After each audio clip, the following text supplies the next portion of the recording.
স্বরাষ্ট্রমন্ত্রী বলেছেন আওয়ামী লীগ বলতে কোনো দল নাই, তো যেটা দলই নাই তার জন্য 6 জেলায় আর্মি নামাইতে হলো। যে দল নাই, অস্তিত্ব নাই যার, তার জন্য 6 জেলায় আপনাকে আর্মি নামাইতে হলো। বলেন, আর্মি শুধু নামাই না, তার ম্যাজিস্ট্রেসি পাওয়ার দেওয়া হয়েছে, ম্যাজিস্ট্রেসি পাওয়ার দেওয়া হলো।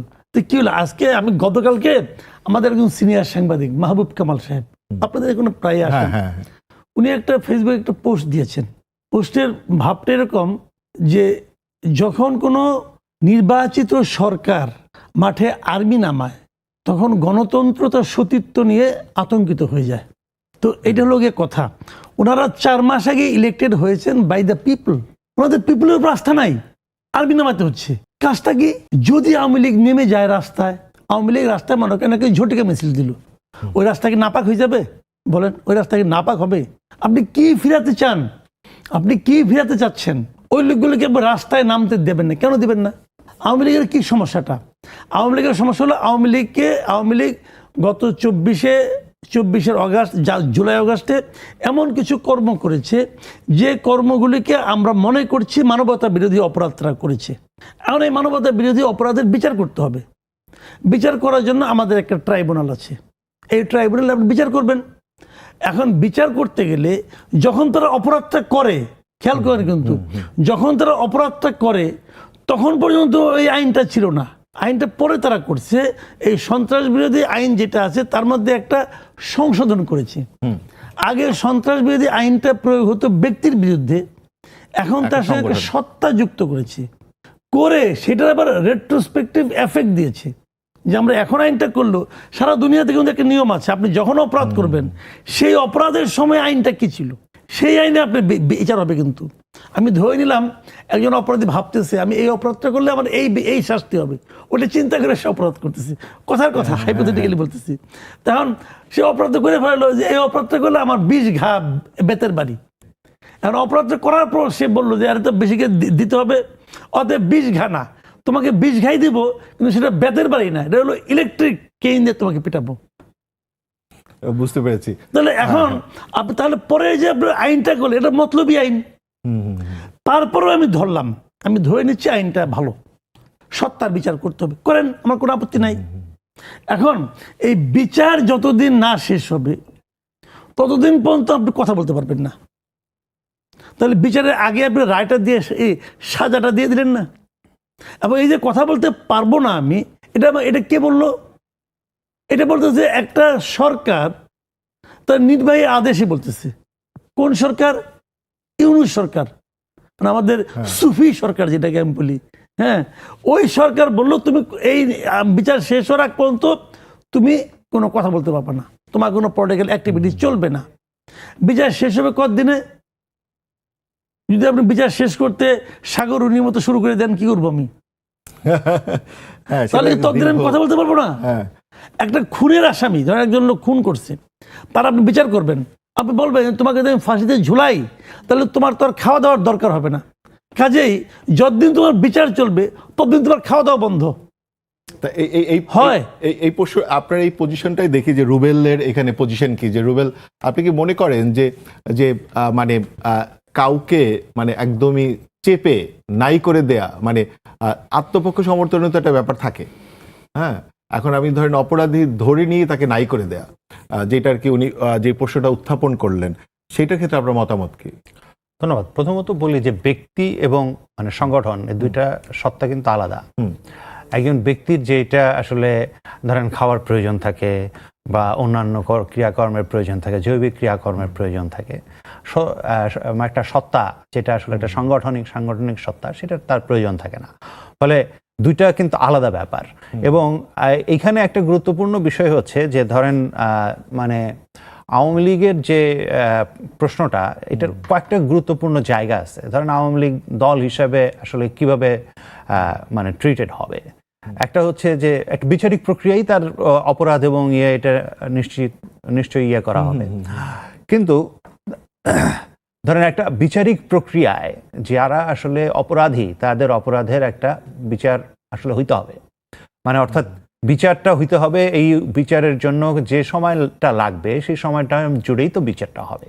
বিচার তো আপনি দ্রুত তাড়াহুড়া করতে গিয়ে কাউকে মানে অন্যায্য বিচার দিতে পারেন না, আবার মানে অহেতুক লেন্দি করে হ্যাঁ তাকে বিচার থেকে মানে বঞ্চিত করতে পারে যেমন না। ধরেন যে আওয়ামী লীগ যারা করতেন সবাই তো ধরেন খুনের সাথে যুক্ত ছিলেন কিনা, এখন কথা হচ্ছে ধরেন যেমন ধরেন মানে আমরা পেশাজীবী বিভিন্ন ঈশ্বরদের যে নির্বাচনগুলো দেখছি, কিন্তু ধরেন একসময় আপনি আওয়ামী লীগ করতেন এই কারণে তাকে আর নির্বাচনে দাঁড়াতেই দেওয়া হচ্ছে না, মানে সে মার্কা নিয়েও দাঁড়াবে না কিছু না, এরকম বহু জায়গায় আটকে দেওয়া যেমন হচ্ছে। কয়েকটা এই জিনিস আমি ব্যাপারগুলোকে বলি, ধরেন আপনাদের পজিশন কি, মানে আন্দোলন এবং আপনারা মানে সবাইকে এই যে মানে কোন ধরনের যথাযথ তদন্ত এবং ইয়ে ছাড়া হরে ধরে সবাইকে যে খুনের মামলায় বন্দী করা, এই প্রক্রিয়াটাকে আমরা মনে করেছি যে এটা আসলে একটা ন্যায় বিচারের মানে প্রতিবন্ধকতা তৈরি করবে।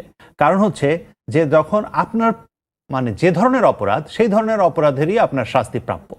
আপনি যদি একটা মানে ধরেন চুরি করেন তাহলে আসলে চুরির জন্য আপনার শাস্তি দিতে হবে, খুনের শাস্তি আপনাকে দেওয়া যাচ্ছে না। কিন্তু যদি আপনি আসলে সেটা না করেন, না করে সবাইকে হরে ধরে একই কায়দায় মামলায় আটকায় ফেলেন, তাহলে আসলে ন্যায় বিচার থেকে আসলে মানুষ বঞ্চিত হয়। ফলে এই জায়গায় আমরা যথাযথ বিচারের কথা এটা আমরা প্রথম থেকে বলেছি। কথা জিজ্ঞেস করি, যেহেতু মাসুদ কামাল ভাই এই প্রশ্নটা উত্থাপন করেছেন যে আসলে যখন বিচার হবে আসলে তখন সে আসলে তার রাজনীতি করার অধিকার থাকবে কিনা, মানে বিচার তো চলতেছে, বিচার মানে উনি তো এখনো গিলটি হিসেবে চিহ্নিত হননি, তা তো বিচারিক প্রক্রিয়া হতে হবে। যখন একটা গণ অভ্যুত্থান হয় এবং গণ অভ্যুত্থানের ভেতর দিয়ে আসলে এই জায়গাটা মানে ধরেন আওয়ামী লীগের এই 15 বছরের যে শাসন, এই শাসনের শুধুমাত্র 24-এর গণ অভ্যুত্থান না, তার আগেও যদি আপনি দেখেন যে গুম খুন থেকে শুরু করে বিচার বহির্ভূত হত্যাকাণ্ড, এটার একটা দীর্ঘ ইতিহাস আছে এবং অপোনেন্টদের মানে আসলে চুপ করিয়ে দেওয়ার জন্য এই সমস্ত জিনিসকে ব্যবহার করা, এটারও একটা খুবই বড় ইতিহাস আছে। এবং একটা গণ অভ্যুত্থানের ভেতর দিয়ে কিন্তু আসলে পিপল একটা রায় দেয় যে আসলে যে আপনি এইখানে যে ধরনের অপরাধমূলক কর্মকাণ্ডগুলো করেছেন সেই অপরাধমূলক কর্মকাণ্ডের ফলাফল হিসেবে এই যে মানে আমরা যদি 24-এর মানে স্মৃতিগুলো যদি আমরা একটু ফিরে তাকাই, যেভাবে আসলে মানে আকাশ থেকে হেলিকপ্টার দিয়ে মারা হয়েছে, যেভাবে আসলে লাথি মেরে ইয়ের নিচে ফেলে ট্যাঙ্কারের নিচে ফেলে দেওয়া হয়েছে, যেভাবে আসলে মানুষকে নির্বিচারে গুলি করা হয়েছে, এই যে একটা বিভৎস পরিস্থিতি বাংলাদেশে তৈরি হয়েছিল, তার একটা দায় যা রাজনৈতিকভাবে আওয়ামী লীগের অবশ্যই আছে। এইটা মানে এখন এইটার দায় কতটুকু, এটার দায় কিভাবে ইয়ে হবে, এগুলো আদালতে নির্ধারিত হবে। কিন্তু আমরা কিন্তু একটা মোটা দাগে বলতে পারি যে আসলে আওয়ামী লীগের যদি এটা রাজনৈতিক সিদ্ধান্ত না হতো তাহলে আসলে এই ঘটনাগুলো ঘটতো না, এই বিষয়ে কোনো সন্দেহ নেই। দেখি মাসুদ কামাল ভাই আসলে আচ্ছা রুবেল যে রুবেল যে কথাটা বলছে এবং সোশ্যাল মিডিয়া এবং অন্যান্য মিডিয়াতে কিছু কথা গত কয়েকদিন ধরে বেরোয় আসছে মাসুদ ভাই, সেটা হচ্ছে যে যেমন জার্মানিতে ডিনাজিফিকেশনের ঘটনা ঘটেছে, করানোর চেষ্টা করা হয়েছে, এইখানেও ডি আওয়ামিফিকেশনের একটা প্রক্রিয়ার কথা বলা হচ্ছে যে এটা বিরোধী দল সরকার দল মিলে আর কি ডি আওয়ামিফিকেশন করবে। এটা কতটা সম্ভব বা এটা কি হতে পারে? চেষ্টা হতেই পারে, চেষ্টা নিয়ে আমার কোনো আপত্তি নাই, যে কেউ যে কোনো কিছু চেষ্টা করতে পারে। আমাদের দেশে তো আমরা দেখলাম এর মাঝখানে যে অনেকে পাকিস্তান করারও চেষ্টা করতেছিল, পাকিস্তানের সঙ্গে মেশা যায় কিনা, এই চেষ্টাও বিদেশ থেকে কেউ কেউ বলছে, এখনো দেখি মাঝে মাঝে বলে। তো চেষ্টায় কোনো আপত্তি নেই, যার যার চেষ্টা, যার যার বুদ্ধি বিবেক শক্তিমত্তা দিয়ে চেষ্টা হবে। বাট আমি আমার মতো করে বুঝি যে এটা বাস্তব কিনা, সম্ভব কিনা, উচিত কিনা, আমি আমার মতো করে বুঝি। দেখেন, আমি মনে করি যে এখানে আওয়ামী লীগ বিএনপি এটা ইস্যু না, ইস্যুটা হলো এই আওয়ামী লীগ বিএনপির তখন চালকের আসনে কারা ছিল সেটা হলো ইম্পর্টেন্ট। যেমন ধরেন জিয়াউর রহমানের বিএনপি, খালেদা জিয়ার বিএনপি, তারেক রহমানের বিএনপি কি একইভাবে চিন্তা করে, একইভাবে রিয়েক্ট করে না। চালকের উপর নির্ভর করে দলটা কে চালাচ্ছে, কে চালাচ্ছে। আবার একই চালক টাইম টু টাইম তার মধ্যেও কিন্তু চেঞ্জ আসে। একটা ট্রাক চালক যে নর্মালি চালায় সে একভাবে চালায়, যখন সে পানা শক্ত হয়ে চালায় তখন সে আরেকভাবে চালায়, হয় না এরকম?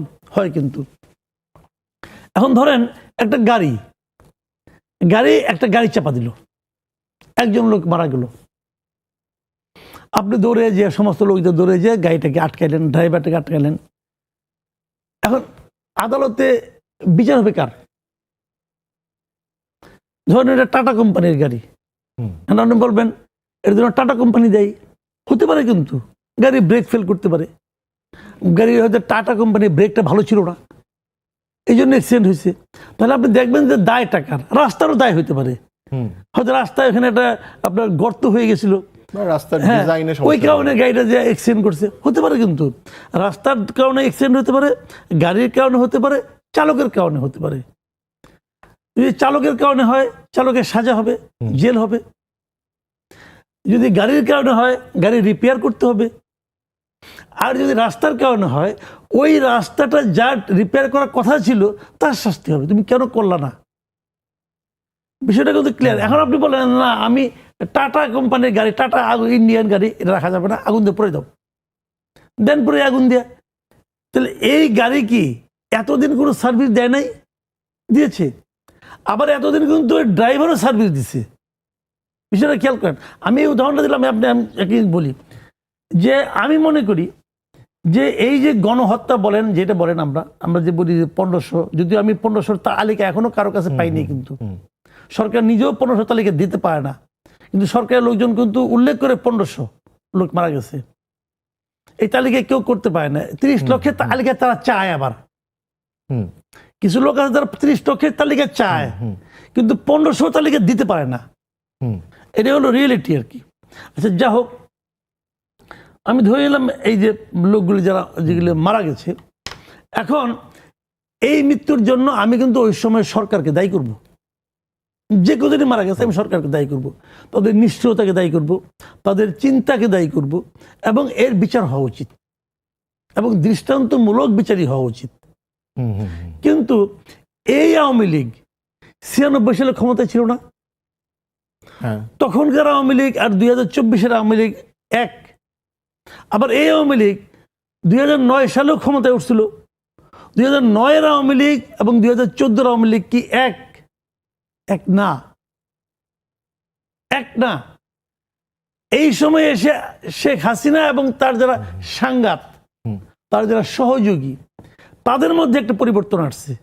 সেই পরিবর্তনটা হলো মানুষকে মানুষ মনে না করার চিন্তাটা তাদের মধ্যে ঢুকে গেছে। এরা মানুষ না, আমরা যা বলবো এটাই চলবে, আমি যেটা বলবো এটাই মানতে হবে, না মানলে তোমাকে আমি রাখবোই না, তোমাকে আমি গুম করে ফেলবো, তোমাকে আমি ভ্যানিশ করে ফেলবো, মেরে ফেলবো। এই চিন্তাটা এদের মধ্যে কিন্তু ঢুকছে এইখানে এসে, এবং এই জন্য শাস্তি হওয়া উচিত। আমি তো এটাও বলি, আমি আপনার সংক্ষেপে এটাও বলি যে যত লোক আওয়ামী লীগের মন্ত্রী ছিল 14 বছরে, যত লোক, এই 15 বছরে যত লোক ছিল সব মন্ত্রীর তালিকা করেন। যত লোক আওয়ামী লীগের সেন্ট্রাল কমিটিতে ছিল সবার তালিকা করেন। যত লোক আওয়ামী লীগের এমপি হয়েছে তাদের তালিকা করেন। যত লোক আওয়ামী লীগের এমপি হওয়ার জন্য মনোনয়নপত্র কিনেছে তাদের তালিকা করেন, সব করেন। যত লোক আওয়ামী লীগের জেলা কমিটিতে ছিল তাদের তালিকা করেন। এই সবাইকে বিচারের আওতায় নিয়ে আসেন। বুঝতে পেরেছি। কিন্তু আওয়ামী লীগ কেন বাস পুরাবেন কেন ভাই? বাস পুরানোর এখতিয়ার আপনাকে দেওয়া হয় নাই, এবং আলটিমেটলি আপনি পুরোতে পারবেনও না। বাসের চালকের দোষ হলে বাসও পুড়িয়ে দেওয়া হবে কিনা। আর 2 নম্বর হচ্ছে যে আমরা যে আলাপে ছিলাম যে ডি আওয়ামিফিকেশন, এবং সেই প্রক্রিয়ার অংশ হিসেবে কি আমরা এটাও ধরবো যে ধানমন্ডির 32 নম্বরে মানে বিরোধী দল, বড় দল মিছিল করে গেলেন, এবং কেন আসলে এরকম ভাঙা বাড়ির সামনে মিছিল করে বারবার যেতে হবে? আর আপনারা কি বাড়ি ভাঙা কেউ সমর্থন করেন কিনা, মানে আপনার গণসংহতি আন্দোলন? আর 2 নম্বর হচ্ছে যে সেইখানে ধরেন আওয়ামী ভূত থাকেন কিনা, আর ভূত না থাকলে এই যে আওয়ামী দোসরের নাম দিয়ে সাংবাদিক পেটানো কেন হয় এই রাজনীতি কি? ধন্যবাদ। কয়েকটা বিষয় আসলে বলতে হবে, আসলে অনেকগুলো বিষয়, অনেকগুলো প্রশ্ন। হ্যাঁ, ওই জন্য একসাথে করে দিলাম। একসাথে করে দিলেন, ভালো হয়েছে। মানে প্রথমত বলি যে আমরা যে ধরনের আসলে এই ঘটনাগুলো দেখছি, আসলে আওয়ামীকরণ যদি আপনাকে করতে হয় তাহলে আসলে এই ধরনের ঘটনা থেকে বিরত থাকতে হবে।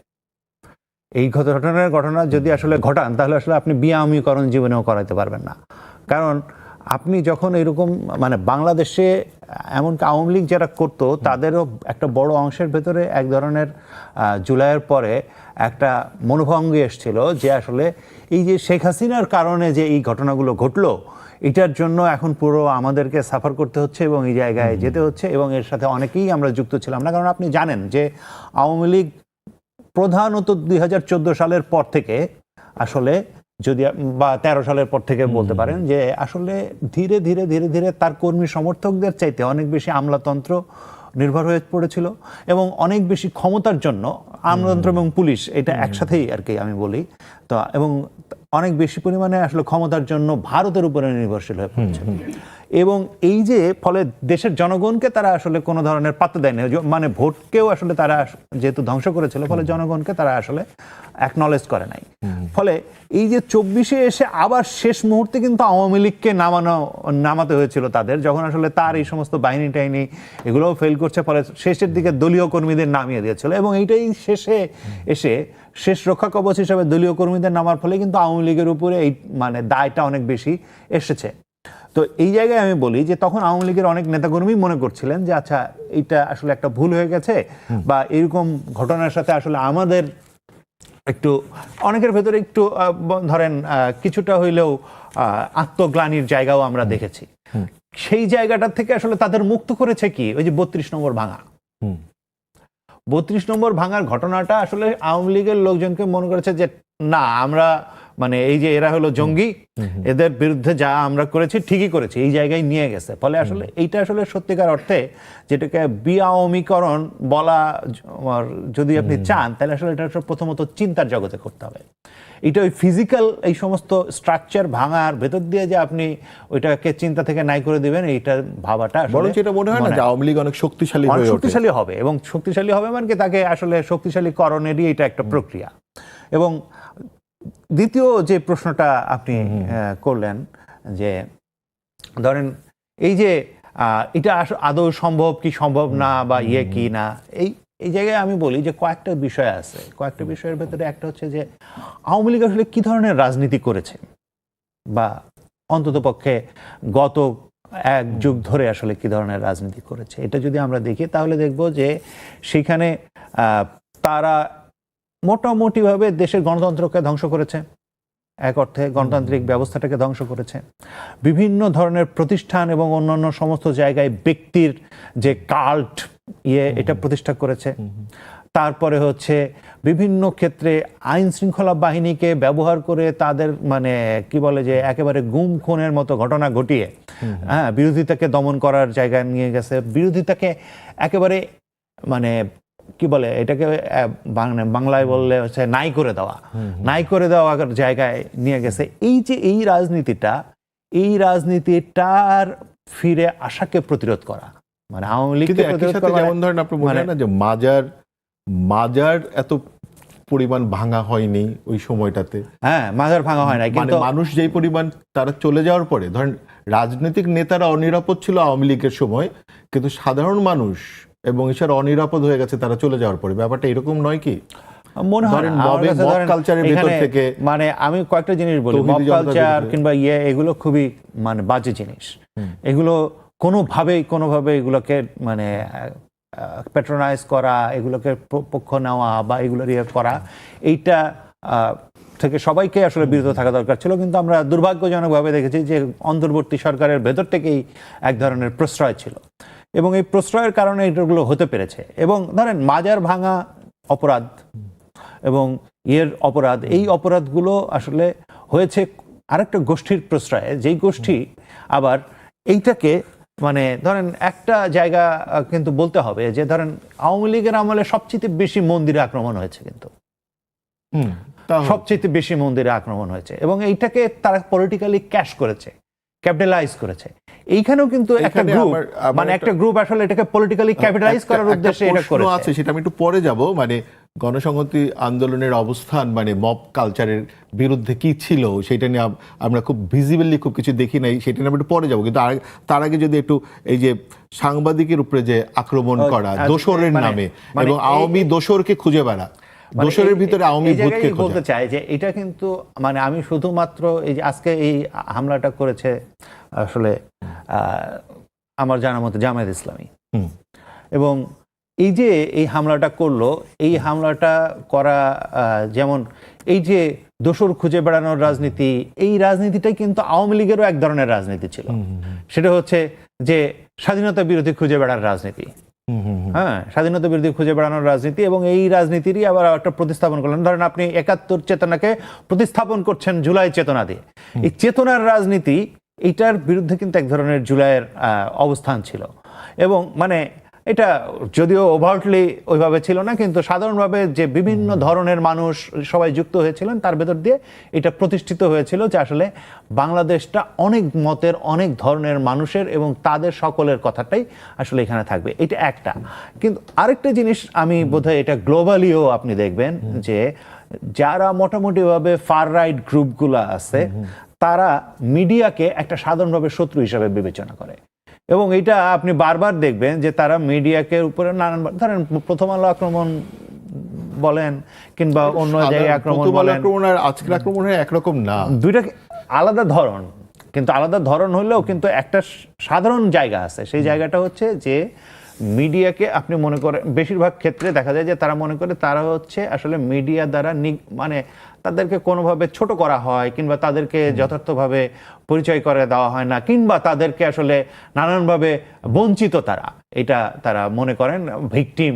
তারা মিডিয়াতে একটা আপার ক্লাস এবং এখানে কিছুটা লিবারেল কিংবা লেফটের আধিপত্য আছে, তার ভিত্তিতে তারা ভিকটিম হচ্ছেন। এটা আমেরিকায় গেলেও আপনি দেখতে পাবেন যে ট্রাম্পের সাপোর্টাররা বলছে, কিংবা অন্য বহু জায়গায় আপনি এটা দেখতে পাবেন। এই জায়গাটা আসলে কি করে যে সাধারণভাবে এদেরকে মিডিয়ার প্রতি এক ধরনের হিংসাত্মক করে তোলে, যেটা আসলে অথচ হওয়ার কথা তো উল্টা।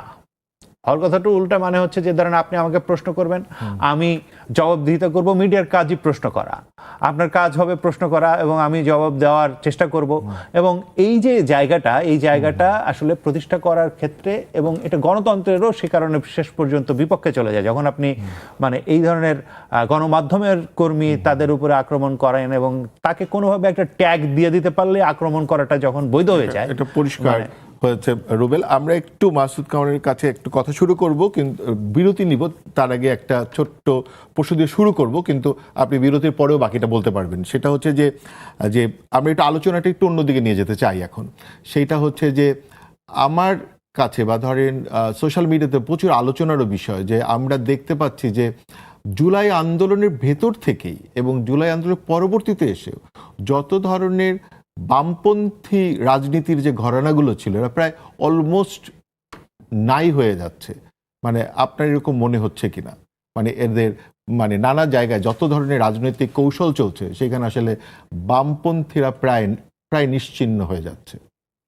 এটা কেবল জুলাই আন্দোলনের কারণে হচ্ছে তা না, এটা নানা কারণে হচ্ছে। বামপন্থী ওই রাজনীতির যারা ধারক বাহক ছিলেন তারা কিন্তু আছেন, বাট তারা ক্ষমতার সঙ্গে মিশে যাচ্ছেন, এবং মিশে যাওয়ার মাধ্যমে এক ধরনের বার্তা দিতে চাচ্ছেন যে আমরা আসলে রাজনীতিটা করি নাই, আমরা আসলে আমাদের নিজের ভাগ্য পরিবর্তনের, ব্যক্তিগত ভাগ্য পরিবর্তনের চেষ্টাটা করেছি। মাসুদ ভাই, আমরা বামপন্থীদের নিয়ে যে কথাটা বলছিলাম যে রাজনীতিতে আমরা আর তাদেরকে টের পাচ্ছি না, কোথাও এত কিছু ঘটছে, যেমন ধরেন মব সংস্কৃতি ঘটছে, আমরা তাদের দেখতে পাচ্ছি না। মাজার ভাঙা হচ্ছে ব্যস্ত, আমরা তাদের দেখতে পাইনি। মানে জাতীয় সঙ্গীতের বিতর্কে তাদেরকে আমরা দেখতে পাই, এরকম বহু কিছুতে আমরা তাদেরকে দেখতে পাই, এখনো পর্যন্ত দেখতে পাচ্ছি না। যারা শাহবাগ কাঁপাতো, যারা পল্টন কাঁপাতো, আমরা আর কাঁপতে দেখি না কিছুই। শুনেন, আমি ওখানে তখন বলা শুরু করেছিলাম আসলে আমাদের এমনি সারা দুনিয়াতেই বামপন্থীদের একটা বিপর্যয় তো আছেই। সারা পৃথিবীতেই তো বামপন্থী বলতে তো আর কোনো দেশ খুব ওইভাবে নাই, যারা আছে তাদের নিয়ে বামপন্থীদের আপত্তি আছে। তারপরেও আমাদের দেশে যারা ছিলেন, আমাদেরই সব পরিচিত লোকজন, এদের মধ্যে পরিবর্তনটা খুব চোখে পড়ে। আমরা যখন ছাত্র ছিলাম, আমি নিজেও স্টুডেন্ট লাইফে বামপন্থী রাজনীতির সঙ্গে জড়িত ছিলাম, তা আমি তো নিজেও থাকি নাই, তাই না? এখানে হয়তো আমার সীমাবদ্ধতা, আমার অযোগ্যতা, আমার মানে দোষটা আমি আমাকেই দিই, আমি পারি নাই থাকতে। কিন্তু এরকম ত্যাগ অনেকে করতে পারেন না, লোভে পড়ে চলে যান অন্য জায়গায়। আমরা দেখেন, আমরা যখন স্টুডেন্ট ছিলাম, আমরা বামপন্থী নেতা বলতে কাদেরকে বুঝতাম? এই রাশেদ খান মেনন, দিলীপ বড়ুয়া, দেখতাম তো আমরা, তাই না? তারপরে আমি এই নামগুলি ইচ্ছাকৃতভাবে বলছি, কারণ পরবর্তীতে যারা ক্ষমতা সংশ্লিষ্ট হয়েছেন, হাসান ইনু, আসম আব্দুর রব, এত বিশাল বিশাল বাম নেতা ছিলেন, তো সবাই কিন্তু মন্ত্রী হয়েছেন, আমি যে কয়টা নাম বললাম। তো এরা মন্ত্রী কি করছেন? মানে আমি কিন্তু বাম নেতাদের মন্ত্রী হওয়াটা অপছন্দ করছি, আপত্তি করছি, তা কিন্তু না। আমি বলতে চাচ্ছি জিনিসটা যে আপনি একজন বামপন্থী নেতা, আরেকজন ডানপন্থী নেতার সঙ্গে যে আপনার একটা পার্থক্য আছে, চিন্তার পার্থক্য, জীবন যাপনের পার্থক্য, হ্যাঁ, ভবিষ্যৎ পরিকল্পনার পার্থক্য, যেটা আপনার মধ্যে আছে বলে আমরা মনে করি, সেই পার্থক্যের কি ছাপ আপনি ক্ষমতায় যাওয়ার পর দেখাতে পেরেছেন? মানে এই জায়গাটাই আমার বক্তব্য। দিলীপ বড়ুয়া জীবনে কোনদিন চিন্তাও করে না সে মন্ত্রী হবে, হয়েছে তো, ফুল মন্ত্রী হয়েছে, হয়ে সে শিল্পমন্ত্রী ছিল, সে শিল্প খাতে 5 বছর ছিল, মন্ত্রিত্ব করছে। কি দেখাইতে পারছে সে? কি এমন চেঞ্জ দেখাইতে পারছে যার নাকি আগে শিল্পমন্ত্রীরা পায় নাই? মানে যদি ওই চেঞ্জটা দেখাইতে পারতো তাহলে মানুষ কিন্তু আকৃষ্ট হতো যে এই লোকটা বামপন্থী বলেই বোধহয় চেঞ্জটা আনতে পারছে। রাশেদ খান মেনন বিশাল বামপন্থী নেতা ছিলেন, আমরা তো ছোটবেলা থেকে শুনে আসতেছি। মেনন, মতিয়া মেনন, কি বিশাল বিশাল ব্যাপার স্যাপার, হাসান আলক, ইনু, জাসদ, মানে বিশাল ব্যাপার, সব তো বামপন্থী গুলো, আসমরব। তো এরা কি করছে? নিজেদের ব্যক্তিগত জীবনযাপনের মানে কিছু দৃশ্যমান উন্নয়ন করার প্রচেষ্টা ছাড়া তারা আর কি করছে? কিছুই করতে পারে নাই। এক একটা দৃশ্য, এক একটা ব্যক্তির উদাহরণ বামপন্থীর প্রতি মানুষদেরকে আরো বীতশ্রদ্ধ করে তুলছে। এমনকি এটাও আমরা বলতে পারি না তাদের নিজেদের যে দলীয় রাজনীতি তাও প্রায় নাই করে দিয়েছে। সে ওখানে যাওয়ার কারণে ধ্বংস হয়ে গেছে, সে ওখানে যাওয়ার কারণে ধ্বংস হয়ে গেছে। আমি এই যে লোকগুলির নাম বললাম, এতে তো কোনো পরিবর্তন নাই, মৃত্যু ছাড়া তাতে কোনো পরিবর্তন নাই। তো রাশেদ খান মেনন মানে ওই সে সভাপতি পদ আর ছাড়বে না, এই সভাপতি তো কি পোস্ট ছিল তার, সে পোস্ট আর ছাড়বে না। তার দীর্ঘদিনের বন্ধু তার ছেড়ে চলে গেল, হায়দার খান অরণ্য, উনি ছাড়বেন না ওই পদ। সবাই একই জিনিস, ইনু ভাই একই জিনিস, দিলীপ বড়ুয়া একই জিনিস। দিলীপ বড়ুয়া কিন্তু আমরা ওই সময় হাসাহাসি করতাম, 2-3 জনের দল ত্যাগ করছে। তো সর্বশেষ আমরা দেখলাম আমাদের জুনায়েদ সাকি। তো উনি যে মন্ত্রী একটা হয়েছেন, প্রতিমন্ত্রী হয়েছেন, এই সময়ের মধ্যে উনি এই পরিকল্পনা প্রতিমন্ত্রী হওয়ার পরে কি এমন দেখাতে পারছে আমি জানি না। হয়তো অল্প সময় এত দ্রুত মন্তব্য করা ঠিক হবে না। ওনার ব্যক্তিগত প্রাপ্তি যোগ ছাড়া উনি সোসাইটির জন্য, উনি যাদের জন্য কথা বলতেন, যে শ্রমিক শ্রেণী, যে আপনার মানে আপনার গরিব শ্রেণীর জন্য উনি কথা বলতেন তো কথা, অনেক কথা। তার কি রিফ্লেকশন ওনার কাজের মধ্যে? এখন তো উনি একটা ক্ষমতার মধ্যে আছেন, এখন তো উনি আরো বেশি দেখাতে পারবেন বলে আমি মনে করি।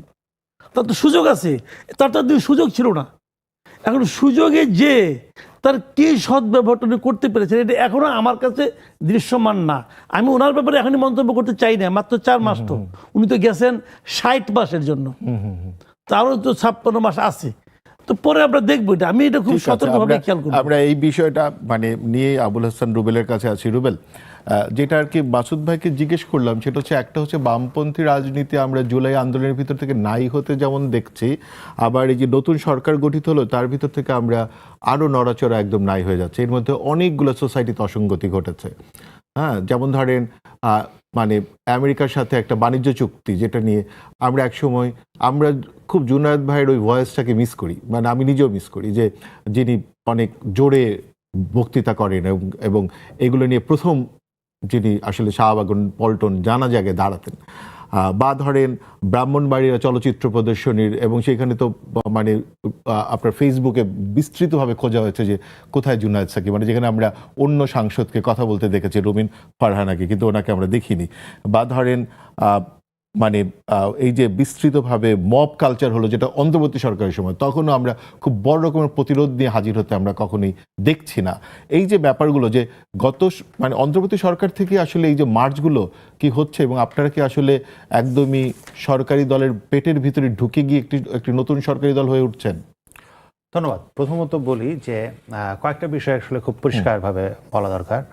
1 নম্বর হচ্ছে যে মানে মাজার ভাঙার বিরুদ্ধে প্রথমত জায়গাটা, এখানে অন্তর্বর্তীকালীন সরকারের সময়ে আমরা এই মাজার ভাঙার বিরুদ্ধে প্রতিবাদ করেছি। শুধুমাত্র প্রতিবাদ ঢাকাতে করি নাই, বিভিন্ন জায়গায় যেখানে মাজার ভাঙা হয়েছে, ভাঙার প্রচেষ্টা হয়েছে, সেখানে গিয়ে আমাদের লোকজন মাজার ভাঙাটা ঠেকিয়েছে। মানে ব্যাপারটা শুধু এরকম না যে আমরা শুধু ঢাকায় প্রতিবাদ করলাম আর কয়েকটা মিডিয়াতে আসলো, তাতেই মানে এটা ব্যাপারটা এখানে শেষ হয়ে গেল। বরং আসলে সক্রিয়ভাবে ওইখানকার আমাদের কর্মীরা থেকে মাজারের লোকজন নিয়ে মাজার ভাঙা থেকে আক্রমণ থেকে অনেকগুলো মাজারকে রক্ষা করেছে। ফলে এই জায়গাটাতে আমি বলবো যে এই জায়গায় একটা জায়গা। দ্বিতীয়ত হচ্ছে যে যেই জায়গাগুলো আলোচনা আর ভেতরে আসলে আছে, যে বর্তমানে সরকারে আমরা আসলে কেন আছি, এটার একটা গুরুত্বপূর্ণ জায়গা আছে। ধরেন আমরা আসলে যখন এই যে আজকে যে সরকারে আছি, এটা কিন্তু একটা লড়াইয়ের আসলে ধারাবাহিকতা এই দিক থেকে যে আমরা সরকার যখন আওয়ামী লীগের বিরুদ্ধে একটা লড়াই করছিলাম, এটা যুগপৎ আন্দোলন করছিলাম, তখন আসলে 31 দফা ভিত্তিতে আমরা আসলে এই আন্দোলনটা করছিলাম। এই 31 দফা আসলে কি? 31 দফা হচ্ছে এই রাজনৈতিক দলগুলোর আন্ডারস্ট্যান্ডিং এর একটা দলিল, এবং এই দলিলের ভিত্তিতে আমরা আসলে লড়াই করছিলাম। তাহলে এই যে মানে 31 দফা প্রণয়নেও আমাদের প্রত্যেকের ভূমিকা ছিল, এবং প্রণয়নে প্রত্যেকের ভূমিকা ছিল, এবং প্রত্যেকের প্রণয়নের ভূমিকা থাকার জায়গা থেকে তাহলে এইটাকে আসলে বাস্তবায়ন করার জায়গা তো থাকবে। যখন আমার বাস্তবায়নের প্রশ্ন আসে, তখন আমি বলবো যে না, আমি প্রণয়নের জায়গায় ছিলাম কিন্তু বাস্তবায়নের জায়গায় আমি আর থাকবো না। এটা আসলে কেমন অবস্থান হয়? তাহলে যেটা বাস্তবায়ন করার জন্য আমি এই লড়াইটা করলাম, তাহলে সেই বাস্তবায়নের প্রক্রিয়ায় আমরা অংশ নিতে চেয়েছি। এটা হচ্ছে খুব সহজ সরল ভাবে 31 দফা, এটা বিএনপির 31 দফায় শুধু ছিল না, এটা আসলে 39টি দল তখন ছিল, তাদের সকলের আসলে ছিল 31 দফা। বিএনপি যেহেতু লিডিং পার্টি, ফলে বিএনপির নামই বেশি আসবে, এটা স্বাভাবিক। এটা ধরেন আপনি বিএনপির 31 দফাও বলতে পারেন, আবার আমাদেরও 31 দফা বলতে পারেন, গণতন্ত্র মঞ্চের 31 দফাও বলতে পারেন। আমরাও 31 দফা আলাদাভাবে ঘোষণা করেছিলাম। সেখানে বিএনপির ক্ষেত্রে কিন্তু দু একটা প্রশ্ন একটু আলাদাও ছিল, এবং সেই সমস্ত প্রশ্নে আমাদের এখনো আলাদা অবস্থান অনেক জায়গায় বজায় আছে। এখন আমি যেটা মনে করি, যেটা আসলে কিছুটা আলোচিত হয়েছে, যে এখন একটা বৈশ্বিক ঢেউ যেমন একটা ব্যাপার, হ্যাঁ, কারণ এখন বৈশ্বিক একটা ডানপন্থার ঢেউ চলছে। ফলে এই মুহূর্তে বৈশ্বিক ডানপন্থার ঢেউয়ের ভেতরে আসলে এই বামপন্থী দল বা মানে আমি বলি যদি একটু সোশ্যাল ডেমোক্রেটিক বামপন্থী এরকম দলগুলোর আসলে কি করতে হবে, এই সমস্ত ক্ষেত্রে আসলে এক ধরনের অ্যালায়েন্সের ভেতরে যেতে হবে। প্রথমত বলি যে আসলে এই পুরো রাজনীতির অনেকগুলো জায়গা আছে। এই জায়গার ভেতরে একটা হচ্ছে বাংলাদেশে বামপন্থী রাজনীতি অনেক কাল আগে থেকে যে বাঙালি জাতীয়তাবাদী প্রকল্প, সেই প্রকল্পের ভেতরে আসলে হারিয়ে গেছে। ফলে শ্রেণীর লড়াই, প্রকৃতির লড়াই, কিংবা নারীর লড়াই, প্রান্তিক জনগোষ্ঠীর লড়াই, এই লড়াইয়ের ভেতরে এই খুব বেশি ছাপ তারা আসলে রাখতে পারে নাই। এটা একটা কিন্তু ঐতিহাসিক প্রবণতা, এটা মানে ঐতিহাসিক প্রবণতা, এবং এই ঐতিহাসিক প্রবণতার ভেতরেই যে কথাগুলো বলা হলো তারা আসলে ঢুকে পড়েছেন। অন্যদিকে আমরা যদি একটু মানে জোনায়েদ সাকি প্রসঙ্গে যেহেতু কথা হয়েছে, সেটা আমাকে বলতেই হচ্ছে যে আসলে আমরা কিন্তু পুরোভাবে উল্টা অন্য আরেকটা দিকে যদি আপনি দেখেন, যে আমরা যখন আওয়ামী লীগের সঙ্গে তারা গিয়েছিলেন, তারা কিন্তু আওয়ামী লীগকে ওই বাঙালি জাতীয়বাদী প্রকল্প এটাকে সহায়তা করতেই গিয়েছিলেন।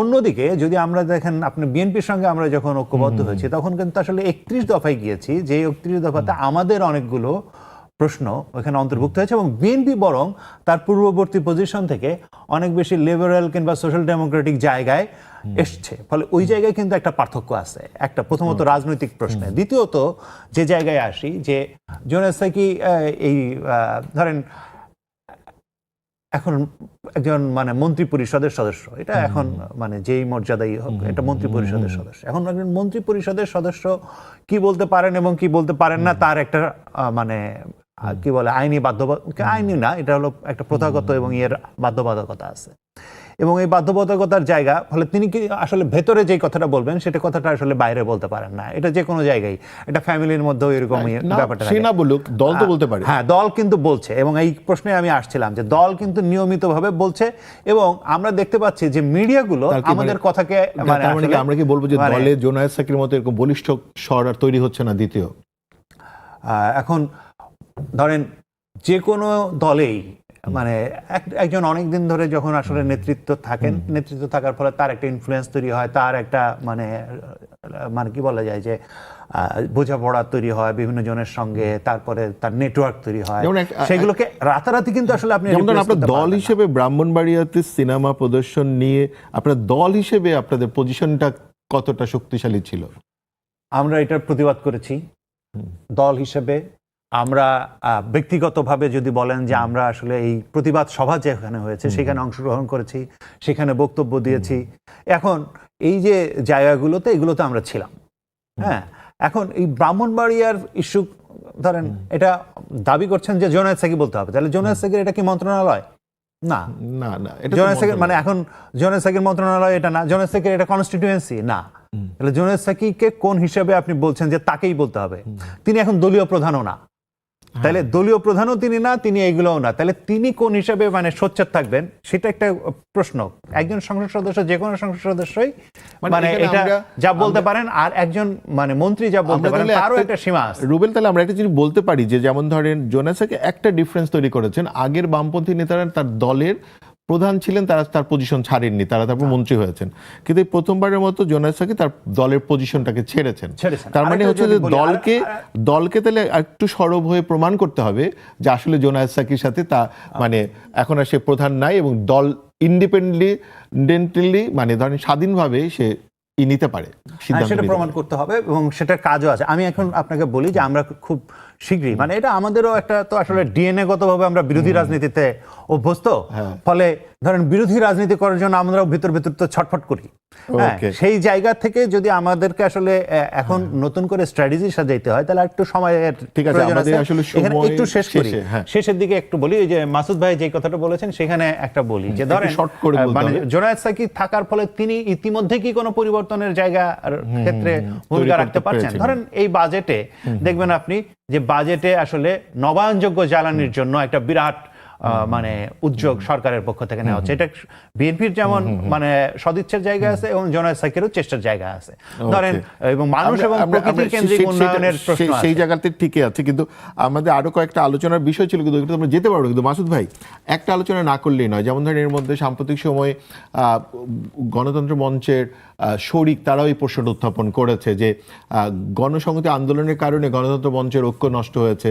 গত নির্বাচনে একটা আসনে হচ্ছে আপনার গণতন্ত্র মঞ্চের 2 দলের প্রার্থী দাঁড়িয়ে গেছে ঢাকাতে, এবং এগুলো নিয়ে প্রচুর অনাস্থা তৈরি হয়েছে নিজেদের মধ্যে, এবং এদেরকে আমরা বড় কোনো কর্মসূচিও দিতে দেখি নাই। পুরোটা নিয়ে আপনি খুবই ছোট করে যদি একটা মন্তব্য করেন। এটা তো পরস্পরের বিরুদ্ধে তো অভিযোগ থাকবেই, কারণ ওনারা তো কেউই কিছু করতে পারছেন না। ওনারা কেউই কিছু করতে পারছেন না, ভাঙছেন, আবার কোথাও যাচ্ছেন, আবার বলছেন না এটা যাওয়ার সিদ্ধান্তটা ঠিক হয় নাই, আবার ভাঙছেন। বা একজন প্রার্থী বলেছেন যে তার নির্বাচনে মানে তার হেরে যাওয়ার একটা বড় কারণ হচ্ছে তার আরেকজন শরিক দলের প্রার্থী দাঁড়িয়েছে। থাকলে না থাকলে উনি জিততেন, মানে উনি কি এটা না সে মনে থাকলে করছেন। জিততেন, ওটা তো আমরা দেখছি ভাই। ওকে, আমি আপনার সাথে একটু যোগ বলেন। করি যে উনি আসলে হেরেছেন বিএনপির অন্তর্কন্দলের ফলে।